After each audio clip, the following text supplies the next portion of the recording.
Hello friends, welcome to MidQ academy. ఈరోజు మనం NORCET 11 exam యొక్క డీటెయిల్స్ చూద్దాము. అంటే ఇంపార్టెంట్ డేట్స్ కానీ, ఎలిజిబిలిటీ క్రైటీరియా కానీ, అదర్ రిలేటెడ్ కంటెంట్ వచ్చేసి ఈరోజు మనం డిస్కస్ చేసుకుందాం. సో అందరికీ తెలిసిందే, మనకి నార్సెట్ 11 నోటిఫికేషన్ అనేది వచ్చింది. Last date for applying for that exam వచ్చేసి August 13, 2026 5 PM. ఓకేనా?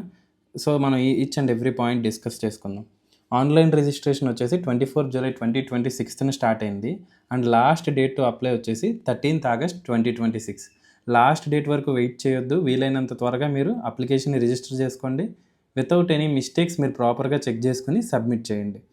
అట్లాగే ఏదన్నా ఎన్ఓసీస్ ఏమన్నా అడిగితే దానికి లాస్ట్ లైన్ వచ్చేసి అప్లోడ్ చేయడానికి డెడ్ లైన్ వచ్చేసి 18th August 2026 5 PM.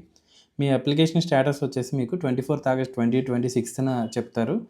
And 3rd September మీకు ఎగ్జామ్ సిటీ ఇన్ఫర్మేషన్ మాత్రమే ఇస్తారు. సెంటర్ కానీ ఇవన్నీ ఏమి ఇవ్వరు. ఓన్లీ ఎగ్జామ్ సిటీ ఎక్కడ ఉందనేది చూస్తారు. ఎందుకంటే మీ ట్రావెల్ పర్పస్ కోసం, మీరు ట్రావెల్ చేయడానికి ఈజీ అవ్వడం కోసం, టికెట్స్ బుక్ చేసుకోవడం కోసం. అండ్ September 9th మీకు అడ్మిట్ కార్డ్ రిలీజ్ అవుతుంది. ఆ సిటీలో మీకు ఎక్కడ సెంటర్ అనేది ఓన్లీ September 9th ఇస్తాడు. ఓకే. 12 September 2026 మీకు స్టేజ్ 1 ప్రిలిమినరీ టెస్ట్ ఉంటుంది. అండ్ ఒకవేళ అది క్వాలిఫై అయితే మీకు 30th September stage 2 mains test ఉంటుంది. రిజల్ట్స్ అనేవి అంటే చాయిస్ ఫిల్లింగ్స్, ఆ మెరిట్ లిస్ట్ ఇవన్నీ కూడా ఆ తర్వాత 30th September తర్వాత వస్తాయి.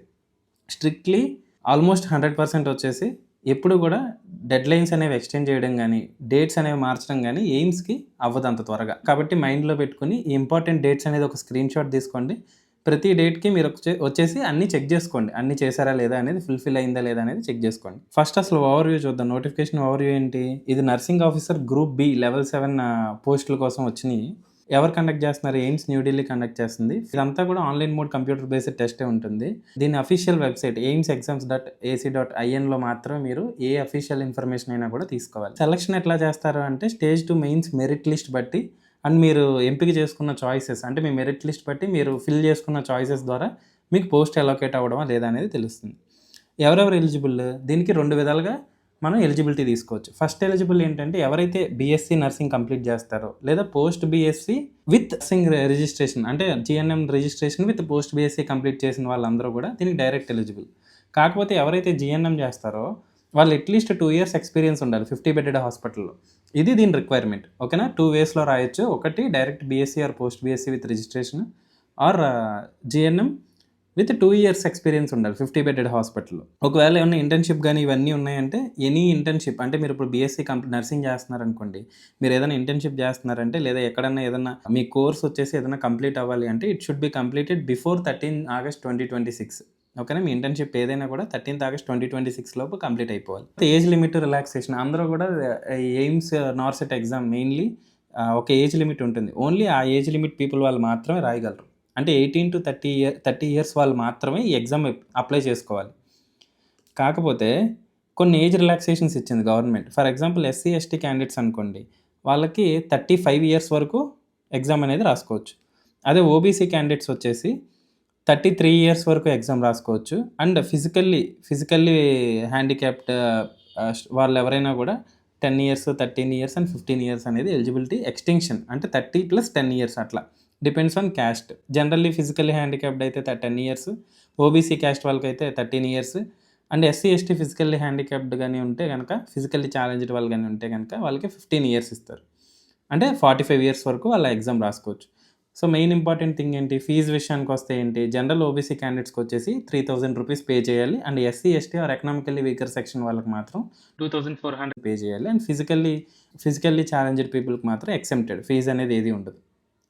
And different modes of payment కూడా వాడు ఎనేబుల్ చేసాడు. నెక్స్ట్ ప్రిలిమినరీ ఎగ్జామ్ తీసుకుందాం. అంటే నార్సెట్ ఎగ్జామ్ వచ్చేసి 2 stages కింద కండక్ట్ అవుతుంది. ఫస్ట్ స్టేజ్ ఏంటంటే ఓన్లీ క్వాలిఫైయింగ్. మీరు ఇంత పర్సెంట్ అంటే దాటారంటే మీరు క్వాలిఫై అన్నట్టు అర్థం. సో ప్రిలిమ్స్ వచ్చేసి only qualifying exam. Final merit list వచ్చేసి స్టేజ్ 2 ద్వారా డిసైడ్ చేస్తారు. మెయిన్స్ ఎగ్జామ్ ద్వారా డిసైడ్ చేస్తారు, నాట్ స్టేజ్ 1. సో దీంట్లో ఎంత ఇస్తాడు? మీకు 90 minutes టైం ఇస్తాడు విత్ 100 MCQs. అంటే ఈచ్ MCQకి 1 minute కూడా రావట్లేదు మీకు. సో 90 minutes ఇస్తున్నాడు 100 MCQస్కి విత్ 100 marks. మీకు ఏమి ఇస్తాడు? అందులో స్ప్లిట్ ఎలా అవుతుందంటే 20 questions వచ్చేసి general knowledge or aptitude questions ఇస్తాడు. 80 క్వెషన్స్ వచ్చేసి నర్సింగ్ క్వెషన్స్ ఇస్తాడు. నర్సింగ్ సిలబస్ ఇస్తాడు. ఆ 100 క్వెషన్స్ కూడా 5 సెక్షన్స్ డివైడ్ అయ్యి ఉంటది. ఈచ్ సెక్షన్‌లో 20 క్వెషన్స్ ఉంటాయి. And you have 18 minutes only time. మీరు ఆ 20 క్వెషన్స్ ఆన్సర్ చేసిన తర్వాత ఆటోమేటిక్‌గా ఆ సెక్షన్ సబ్మిట్ అయిపోతుంది. అండ్ నెక్స్ట్ సెక్షన్ ఓపెన్ అవుతుంది. అంతేగాని మీరు ఫ్రంట్ అండ్ బ్యాక్ వెళ్ళిపోయి నేను ఇప్పుడు ఫస్ట్ 20 అయిపోయిన తర్వాత నేను నెక్స్ట్ 20లోకి వెళ్ళిపోతాను. మళ్ళీ బ్యాక్ వచ్చి మార్చుకుంటాను అనేది అవ్వదు. ఒకవేళ మీరు కరెక్ట్ క్వెషన్ పెట్టారంటే మీకు 1 మార్క్ వస్తుంది. ఒకవేళ మీరు రాంగ్ ఆన్సర్ పెట్టారనుకోండి ఆ క్వెషన్‌కి 1/3 మార్క్ పోతుంది. అంటే 1/3 ఆఫ్ మార్క్ మీకు పోతుంది ఆ క్వెషన్‌కి. రాంగ్ పెట్టిన క్వెషన్‌కి. అట్లాగే మీరు వదిలేస్తే మీకసలు మార్క్ యాడ్ అవ్వదు, నెగెటివ్ అవ్వదు. జీరోలో ఉండిపోతారు అలాగే. సో, క్వాలిఫైయింగ్ పర్సెంటేజ్ ఏంటి? ఆ 100 క్వెషన్స్‌లో ఒకవేళ 50th పర్సెంటైల్ కంటే దాటాలి. ఎవరికి అన్‌రిజర్వ్డ్ అండ్ ఎకనామికల్లీ వీకర్ సెక్షన్‌కి. అదే ఓబీసీ క్యాండిడేట్స్‌కి అయితే 45 పర్సెంటైల్ దాటాలి. ఎస్సీ, ఎస్టీ వాళ్ళకి 40 పర్సెంటైల్ దాటాలి. అండ్ పీడబ్ల్యూబీడీ రిలాక్సేషన్ వచ్చేసి 5 పర్సెంటైల్ ఇస్తాడు. అంటే ఏంటి 50 అంటే 55 percentile unreserved or economically weaker సెక్షన్‌కి. 45 పర్సెంటైల్. ఓబీసీ వాళ్ళకొచ్చేసి 40 పర్సెంటైల్. ఎస్సీ, ఎస్టీ వాళ్ళకొచ్చేసి 35 పర్సెంటైల్. నార్సెట్ స్టేజ్ 1కి. ఓకేనా? తర్వాత స్టేజ్ 2కి వద్దాం ఇప్పుడు. స్టేజ్ 2లో ఏముంటుంది? వన్స్ నార్సెట్ స్టేజ్ 1 క్వాలిఫై అయ్యారనుకో, వాళ్ళకి స్టేజ్ 2 మెయిన్స్ ఎగ్జామ్ కండక్ట్ చేస్తారు. ఈ మెయిన్స్ ఎగ్జామ్ ఇప్పుడు సెప్టెంబర్ 30న. దీంట్లో ఏంటంటే టోటల్ 160 ఎంసీక్యూస్ ఇస్తాడు విత్ 180 మినిట్స్. ఓకేనా? 180 మినిట్స్‌కి మనకి 160 ఎంసీక్యూస్ ఇస్తున్నారు. Which is divided into 4 sections. Each సెక్షన్‌లో 40 క్వెషన్స్ విత్ 45 మినిట్స్ ఇస్తున్నాడు. ఎందుకు అంత ఎక్కువ ఇస్తున్నారంటే ఇవన్నీ కూడా కేస్ బేస్డ్ క్వెషన్స్ ఉంటాయి. అంటే ఇప్పుడు మీ అసలైన స్కిల్ అనేది ఇక్కడే టెస్ట్ చేస్తాడు. సో, సేమ్ ఇక్కడ కూడా రాంగ్ ఆన్సర్ పెనాల్టీ అనేది ఉంటుంది. సేమ్ ఇందాక మాట్లాడుకున్నట్టే క్వాలిఫైయింగ్ మార్క్స్ కూడా సేమ్. మీరు క్వాలిఫై అయిన తర్వాత మీ మెరిట్ లిస్ట్ రిలీజ్ అవుతుంది. ఇప్పుడు ఒకవేళ ఒకే క్యాండిడేట్‌కి ఇద్దరికి సేమ్ మార్క్స్ వచ్చినాయి అనుకుందాం. సో, ఇద్దరికి ఒకే మార్క్స్ వస్తే దాన్ని ఎట్లా టై బ్రేక్ చేస్తారు? మెయిన్స్ ఎగ్జామ్‌లో ఒకవేళ ఫస్ట్ ఇద్దరు క్యాండిడేట్స్‌కి ఒకే మార్క్స్ వచ్చినాయి అనుకో, ఎవరు తక్కువ రాంగ్స్ పెట్టారనేది చూస్తారు. ఒక పర్సన్ ఇప్పుడు 20 రాంగ్ ఆన్సర్స్ పెట్టాడనుకో, ఇంకో పర్సన్ 18 రాంగ్ ఆన్సర్స్ పెట్టాడనుకో, మెరిట్ లిస్ట్‌లో వీడి పేరు టాప్ వస్తుంది. ఒకవేళ లేదు ఇద్దరు 20 రాంగ్ పెట్టారనుకుందాం. అప్పుడేం చేస్తారు? ఎవరికైతే స్టేజ్ 1 అంటే ఫస్ట్ ఎగ్జామ్‌లో ఎవరికైతే హయ్యర్ మార్క్ వస్తుందో వాళ్ళకి ప్రయారిటీ ఇస్తారు. వాళ్ళకి ముందు ర్యాంక్ ఇస్తారు. ఒకవేళ లేదు ఇందులో ఇద్దరు సేమ్ రాంగ్స్ పెట్టారు. ఇందులో ఇద్దరికీ సేమ్ స్కోర్ వచ్చింది ఫస్ట్ 1లో కూడా.